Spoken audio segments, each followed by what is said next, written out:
If you're a small business owner with revenues between $500,000 and $5 million and have said things like, man, my business has been flat for the last 2 or 3 years. My business was down 20% last year because of COVID. I work way too many hours. I don't have time to get involved with the sales of my company. I'm a great business owner. I don't know anything about sales. If you've said things like that, you just might want to meet Tony right now.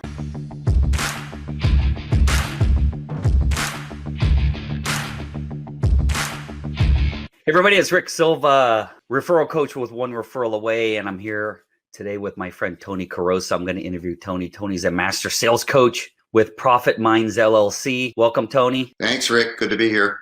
Thank you for getting on. Okay, so Tony, first off, tell me a little bit about you, your background, and how you got into sales. Well, I don't know how much of this was purposeful, but after getting out of college, where I had a BA in political science, I just wound up, my first job was really working the phones in a sales office, and it was for a franchise company. And that was the start of my sales career.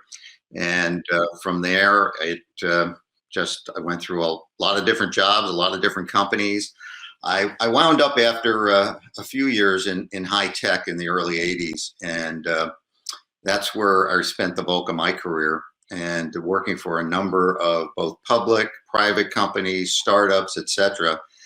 And during that time, I kind of rose up through the ranks from sales rep to regional manager to VP of sales, and then SVP of sales. And my last 15 years or so in high tech, I was running global sales organizations for several different public companies. So I can tell you, probably it wasn't a thought process when I left college, but as I went through my career, I knew what I wanted to do, and that was to run sales organizations, and I had the opportunity to, and I had a great time, loved doing it, and had a good career. Yes, you did. Tony's being very modest. Tony, before I ask you another, I have a follow-up to what you just said. Before I do, can you tell everybody a little bit about Profit Minds and what Profit Minds does? Because it's pretty cool. It's not just you, it's a group of experts. Yeah, sure. So I'm involved in this business with several partners, as well as a backup organization. And what we do is we're focused on small businesses, and these are relatively small businesses. Most of them are less than $5 million in sales. We even go down as low as a startup or a solo entrepreneur. And we position ourselves as business growth experts, and we're really focused on getting revenue and profits up for any small company. And we've got some unique processes and methodologies to do that. We really focus on helping them differentiate themselves from all of their competitors in the marketplace, and really take advantage of the emotional triggers that get people to buy a particular product or service. So some of what we do is very sales oriented, some of it's marketing oriented, and we even get a little bit into their financials and try to look at expenses and things like that. But the bulk of this, since it is growth oriented, is focused on what we can do to help them generate more leads, a higher conversion rate, more transactions per customer. We look at pricing and the value that they offer, and we look at things like bundling. And lastly, we do look at cost and see if we've got expenses that we could either redeploy or drop to the bottom line. Okay.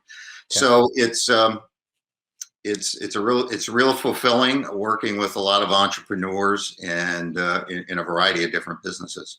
That was, I think you partly answered my follow-up. My follow-up to your background, a lot of big corporate level sales. What's the desire or the passion for you in helping the small business owner as opposed to doing big corporate? Yeah, when my career came to an end by my choice, in large part, the last company I worked for was public. It was about a $500 million organization in high tech, and we got acquired, which was really strategically a great move for the company. And it turned out to be a breaking point for me, where I could look at, do I want to go do yet another high tech business, or do I want to do something different? And after spending over 30 years doing what I did, I decided to do something different. And I've been focused on small businesses now for the past, it's almost 5 years. Yeah. And the rationale was, all of my skills and knowledge are in sales and marketing primarily, but I've operated at an executive level in corporations, so I understand how companies run across the board. Mm. And I thought there was a great opportunity to go help small business people, many of whom don't have the resources they need, many of whom don't have the experience and knowledge that we could take from a corporate environment and bring down to small business. Now, not all of those translate. A lot of them do, though. And so, to me, it was really a great way to employ my experience and the knowledge I gained over all of those years. That I came from corporate, not as long as you did, but 10 or 15 years in corporate. And my desire was always to try to help the small guy get big as opposed to the big guy getting bigger. I always had this passion to help the individual entrepreneur. What's the number one thing you'd say to a small business owner about getting started to help them succeed quickly? Every situation is different, but what I would say is the most important thing is the positioning of your business to the marketplace and to customers and prospects.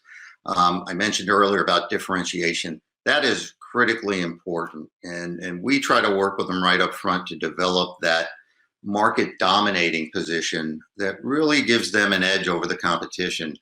SEO is important, obviously, but you need to have a message that resonates with your target audience.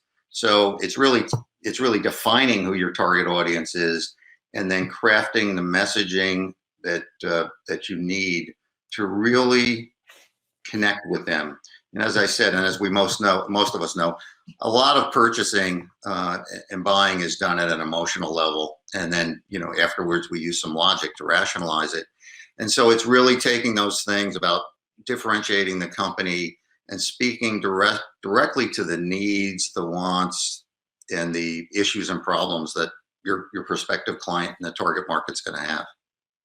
That's Here's another thing they can do right off the bat. And that really gets us rolling with beginning to generate more interest and more leads. Here's try to keep this one short because we could go pretty long with this one. But a mistake small business owners make that should be obvious but isn't, and how to avoid it.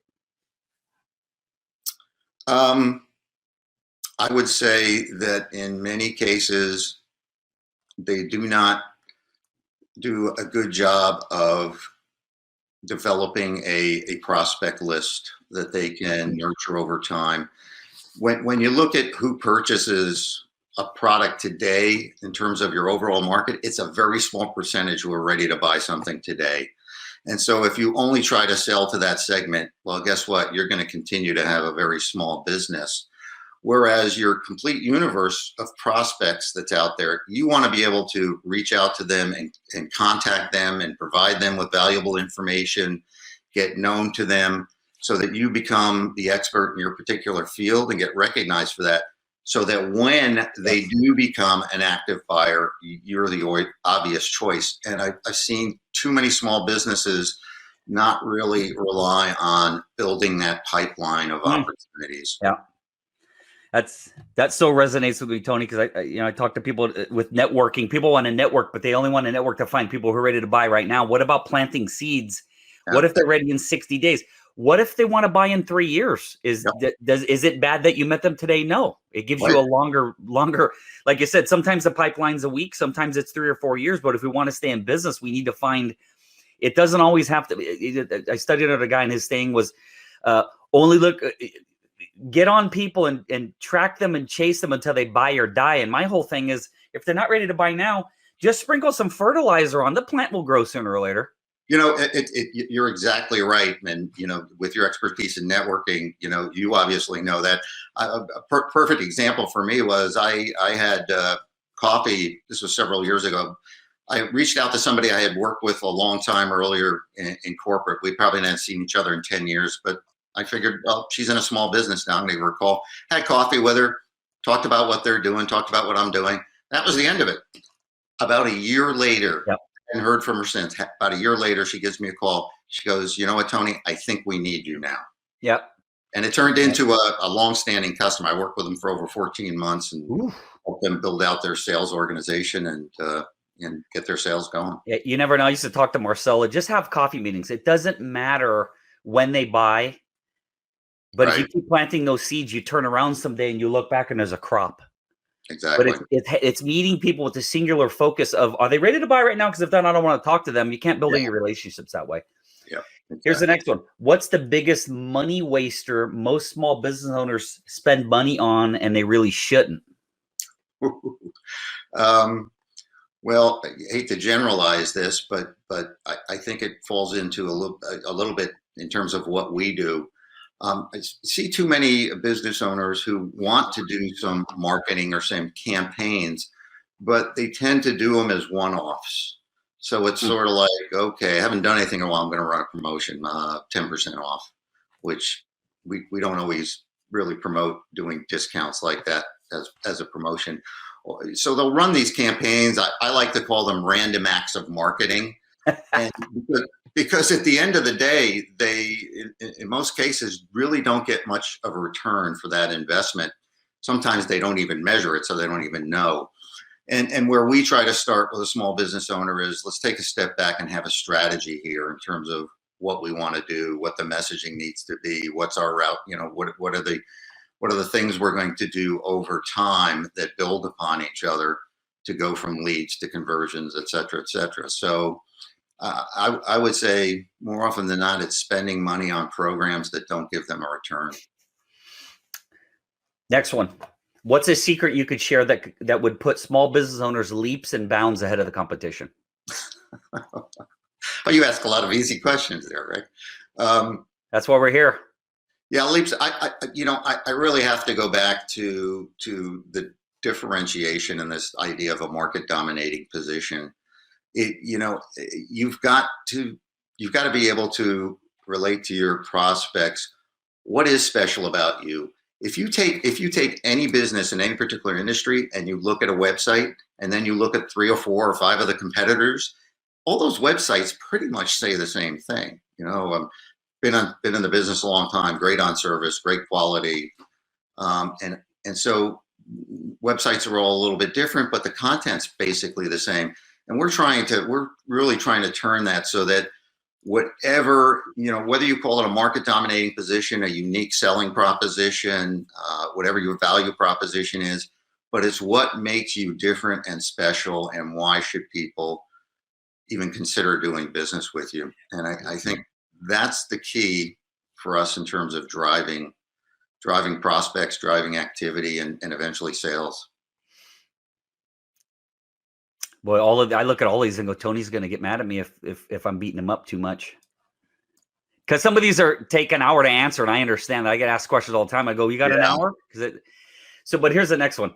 The question says, what's the number one time waster small business owners need to avoid? But anything you want to throw out about, wasting time? Yeah, so I guess the way I would answer that question is, and because I think it is a good question, because what it strikes at is the fact that, we all hear this, I think, all the time is, as an owner, you gotta stop working in your business and take time to work on your business. And so when you say a time waster, historically, we also like to say, 20% of what you do basically generates the bulk of your revenue. Yeah. So what are you doing that other 80% of the time? And very often it's things that either obviously don't generate revenue or growth, or more importantly, could be handed off to somebody else, whether that's somebody else in the organization or you used an outsourced resource to do it. But that's how I see time wasted. It really is a redeployment of time to work on your business, as opposed to getting so lost and down in the weeds. Got it. What's your... I have about 15. So this is another one. It's not a simple answer, but what's your favorite book, or even top 2 or 3 books to help a small business owner on small business growth? I read one fairly recently that I really liked for a few reasons, and the name of it was Profit First. It's by a gentleman, and I always have trouble with his name, so I wrote it down. Mike I think it's Michalowicz, something like that. Sorry, apologies if I butchered No, his just name. go on Amazon and type in the title. What was the title again? Profit First. Profit First, be easy to find. And what I like about the book is it speaks in very plain terms. It is directly addressing small businesses and small business owners. He uses a fair amount of humor in the book as well, which I always enjoy. So it's not a dry read. It's really interesting. But what he does is he turns the basic financial equation around. So most of us think revenue minus expenses equals profits, right? Well, no, it's revenue minus profits equals expenses. And I hope everybody gets the difference there. What he tries to tell owners is your expenses come after you have basically paid yourself. And I don't mean that just in terms of salary. I mean it in terms of profit to the company. Mm-hmm. And he makes the point, even if it's $1 to start, you need to start siphoning off money in the way of profit. And it is actually an excellent way to control your expenses. So, Tony, is that put on the air? That's one of the primary premises. Is that put on the air mask in an airplane if it loses compression? You put your air mask on first before you help others, basically. Yeah. That's an analogy. Yeah, it really is. It's you're in business to make money and to make profit. Yeah. So too many small businesses let their expenses get out of control or get way in front of their revenue as well. I'm going to show something on the screen real quick. Nancy Ward, Rick, I have a question after the live stream is done. Nancy, if you want to type that in, I'm going to take that off just to show you that if you guys have questions, I can put it on the screen. Go ahead and ask the question now, Nancy. Well, I'll ask Tony before this is done if it pertains to the topic. So if not, just you can email me at onereferralaway@gmail.com if it's regarding something for me. And then Tony's email address is on the bottom, Tony@profitminds.net. I saw that, and I got to find my questions again here, Tony. What's the single? So let's go into a little bit about Profit Minds and how you can help people. What's the biggest obstacle of a small business owner would face working with a company like yours? That's an interesting worded question. Let me read it fully. What's the single biggest obstacle a small business owner will face when starting out with Profit Minds, and how can they overcome it? My answer would be not understanding the value of a coach, but go ahead with yours. Well, you're right. I mean, very often people need to understand, what the value is of a coach or a consultant and why you're bringing them in and what are the expected results. I think, though, probably second to that, though, is understanding how to work with a coach or a consultant and what that means. Because, just as technically they talk to us and interview us before they hire us, we're kind of doing the same, because we need to make sure we've got an owner who recognizes he needs help, which is why he's reaching out, and is willing to listen. And not that we're dictatorial by any means, but it has to be a collaboration. And too often, if you get an owner who thinks they know best, or we've always done it that way, or they're a control freak, it really creates an obstacle and is really an impediment to success. They're not coachable. Yeah, and we try to catch that up front, so that if we really get the feeling that it isn't going to work, then we might need to pass on it. Got it. What's the least, I guess, the lowest barrier of entry to working with you guys? What's the least expensive but still effective way to kind of get in and do a toe dip with Profit Minds? Sure. We actually provide a number of different services and different levels, depending on your needs and also depending on what you can afford. So we do one-to-one coaching, and our one-to-one coaching includes with it an upfront assessment, and we've got a pretty sophisticated software product that helps us do a multi-area, multi-criteria assessment of someone's business. What are they currently doing? What are they getting out of that? What are things that we might be doing? It helps us assess their business. It helps us come up with some estimates of growth that we think we can drive. It even creates a roadmap of activities for us. And I won't go deeper than that, but because that's a much longer conversation, but it's a great tool. Secondly, they get access to our e-learning library. We have a series of 52 videos that are about 30 to 45 minutes in length that we release to them once a week. It complements our coaching. It gives them more example, gives them more in depth. They can go back and refer to the information on there. And so they get all that. Plus, we meet with them on a consistent basis and help them execute some of the activities and programs. We also have group coaching for someone who can't go the one-to-one route. And we also have a program for people who really just want to look at doing some things on their own, just want some great information. We will sign somebody up to a do-it-yourself program where they basically get access to our e-learning library. And, they can take away a lot of information from there. Now, the issue is for a business owner, does he have time to do all the things that are required to drive that growth? But, and that's very inexpensive. I mean, I'll tell you right here, it's about $200 a month to just have access to the e-learning library. The other thing I want to mention, Rick, is that we also will work in a situation where we'll have a flat fee, but we'll also be consider taking a smaller flat fee and then a percentage of the growth that we generate for the client. And our clients generally love that because they know then we've got skin in the game and we're going to work as hard as possible to generate as much incremental revenue as profit as possible because it benefits them and it benefits us. Tony, what's a great video small business owners can watch to learn more about you and your company? Well, we've got several of them. We've got one that basically just introduces what we do. It's a very short video, 3 to 5 minutes, and it's actually an animation, but it covers all the pertinent points. We also have a short video that talks about our software and how that operates, because it is key to helping us identify what we're going to do and the amount of growth or return on the investment that they're going to get.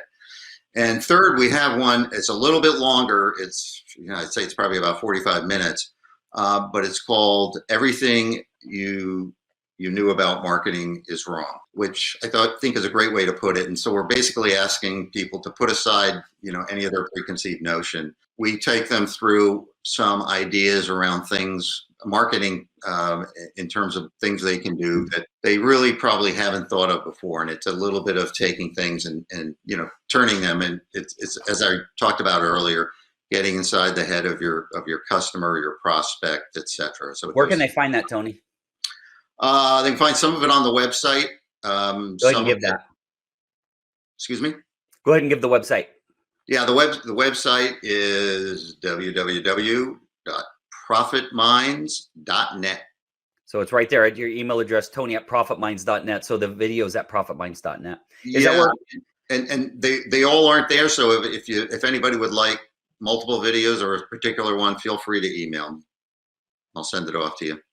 Awesome. Because we do have a lot of videos. One of the other questions, where can small business owners find out more about your company? We just covered that, Tony, at profitminds.net. Tony, closing remarks, things you want business owners to know, how you can help them, maybe a takeaway, whatever you'd like to close with. Yeah, what I'd like to say is that the way we typically engage with any business owner is to do this assessment with them up front. And we're willing to do a portion of that assessment without any commitment whatsoever. And typically what we like to say, Rick, is we can identify at least $30,000 to $50,000 or more in incremental revenue for any small business in about 45 minutes. Mm-hmm. That's sort of the catchphrase we use. And it is because as we begin to work through this assessment, it doesn't take huge percentage increases across a number of different areas to generate exponential growth. So small percentage in lead growth, small percentage in conversions, et cetera. Those wind up compounding each other and it really leads to great growth. So what I would say is if you're having any issues growing your business, if you got seriously hurt with COVID, if you're just not growing as fast as you'd like, please feel free to reach out to us and at least have that initial conversation. And we'll be happy to do an initial assessment for you to at least you'll get an idea of how we work and the type ideas we can bring to you and your business. One last thing, Tony. I don't know how precise we got on it, but let's go a little bit deeper on just real quick on the exact size of the target client you're looking for, number of employees, gross annual revenue, and can they be located anywhere in the world? So I'll answer the first part. I'll answer the last part first, I should say. Yeah, we can do this business anywhere. A lot of it, almost all of it, can be done virtually. Through any means, whether it's Zoom or any other communication vehicle. We do meet regularly, but so we work with clients all over. My partner is in Northern California. I'm now in Southern California, but we also have clients out of state. So having said that, I got to remember the other part of the question, right? Gross annual revenue, number of employees. Yeah, thank you. Any type of industries you like. I said earlier, typically we're under 5 million, and quite honestly, typically we're working with solo entrepreneurs or startups as they're trying to get to that first million, or that company that's made that million trying to get to 2. There's a lot of our clients in that space, or it's that client who's approached that $2 million, and now it's like time to really supercharge their growth, because the next level they're really looking to hit is obviously above 3 million, closer to 5 million. But so that hopefully that gives you a sense. In terms of number of employees, it depends on the type of business. Everything from solo entrepreneur, usually no more than 20 or 30 employees. Last question. I always like to finish with this. If you recall, being in the networking groups, elevator pitch, give me 3 or 4 quotes that I'm going to hear word for word a business owner say that's going to make me think they got to talk to Tony. Sure. So this is what you'd hear a business owner say, or if you overhear them saying it. Gee, my business has been flat for the past 2 to 3 years, or my business has been hurt. My business was down about 20% in 2020 because of COVID, or I'm working way too many hours. I got to keep my hands involved in everything. I don't have any free time. That's another signal. I think those are probably some of the main ones, Rick. Perfect. Well, thank you, Tony. So on the bottom, you'll see my info. If you need help building a referral-based practice, it's scrolling. Whew, there it is. onereferralaway@gmail.com. The website's onereferralaway.com. And then we click a magic button and it shows Tony with Profit Minds. Tony's email address is tony@profitminds.net. Tony? Yep. I miss seeing you. You moved away from me. I don't get to hug you. So I'm virtual hug. There you go. Thank you very much. Hey, everybody. Thanks for watching. Thank you, Rick. I'll see you all soon. Thank you. Bye-bye. Bye-bye.